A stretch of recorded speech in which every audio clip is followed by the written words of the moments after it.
مانشستر سيتي، يجيلك بقى رضا عبد العال كازانوفا الفشلانج نمرة 1 يقول لك ده المفروض يتعدل. يعني احنا مثلا نقفل التلفزيون ونتفرج عليك انت، ده ايه الهطل اللي احنا بنشوفه دوا؟ نقفل التلفزيون ونتفرج عليك انت والدوري المصري بتاعك اللي عمال تقول مجبورك احسن منه، ده ايه اللي احنا بنشوفه ده؟ ايه الاعلام اللي احنا بنشوفه ده؟ حاجه تسد النفس.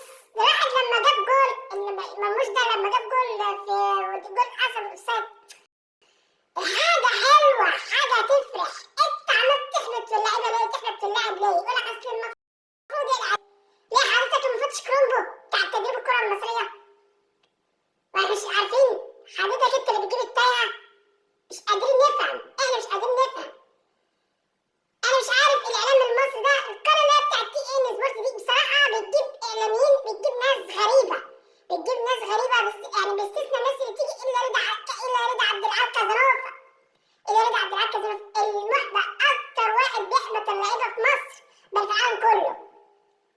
في العالم كله. ده عايز يشجع واحد ان هو يسرق، ان هو يحقد، ان هو يحسد، ان هو يجيب اجله يموته، يطلع مع اسمه ده رامز جلال بتاع البنك بتاع البرشام يعمل فيه، يقول لك اصل انا معرفش. بيضحك على واحد بيعمل برنامج بقاله 5 6 سنين ولا 7 سنين، وجاي تقول اصل انا مش معرفش، اصل انا ده حد هيروح.